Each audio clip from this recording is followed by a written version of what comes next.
नमस्कार। आप सभी का मेरे चैनल में हार्दिक अभिनंदन है, स्वागत है और लोहड़ी की ढेर सारी शुभकामना। आइए आज हम जानते हैं लोहड़ी की एक पौराणिक कथा। लोहड़ी का संबंध सुंदरी नामक एक कन्या तथा दुल्ला भट्टी नामक एक योद्धा से जोड़ा जाता है। इस संबंध में प्रचलित ऐतिहासिक कथा के अनुसार गंजीवाड़ क्षेत्र में एक ब्राह्मण रहता था, जिसकी सुंदरी नामक एक कन्या थी जो अपने नाम की भांति बहुत सुंदर थी। वह इतनी रूपवान थी कि उसके रूप, यौवन एवं सौंदर्य की चर्चा गली गली में होने लगी थी। धीरे धीरे उसकी सुंदरता के चर्चे उड़ते उड़ते गंजीवाड़ के राजा तक पहुँचे। राजा उसकी सुंदरता का बखान सुनकर सुंदरी पर मोहित हो गया और उसने सुंदरी को अपने हरम की शोभा बनाने के लिए निश्चय किया। गंजीवाड़ के राजा ने सुंदरी के पिता को संदेश भेजा कि वह अपनी बेटी को उसे हरम में भेज दे। इसके बदले में उसे धन दौलत से लाद दिया जाएगा।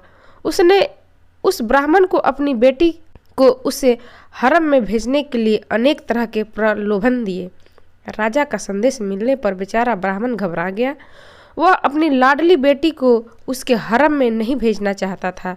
जब उसे कुछ नहीं सूझा तो उसे जंगल में रहने वाले राजपूत योद्धा दुल्ला भट्टी को ख्याल आया, जो एक कुख्यात डाकू बन चुका था, लेकिन गरीबों शोषितों की मदद करने के कारण लोगों के दिलों में उसके प्रति अपार श्रद्धा थी।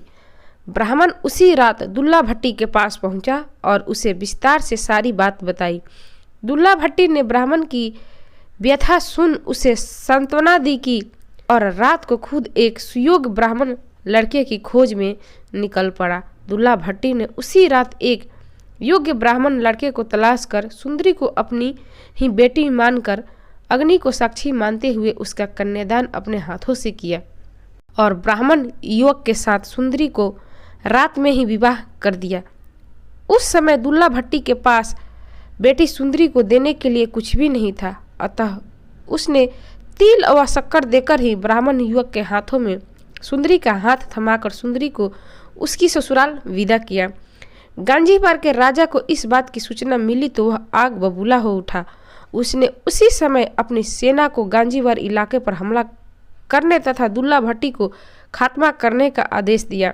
राजा का आदेश मिलते ही सेना दुल्ला भट्टी के ठिकाने और बढ़ी, लेकिन दुल्ला भट्टी और उसके साथियों ने अपनी पूरी ताकत लगाकर राजा की सेना को बुरी तरह धूल चटा दी।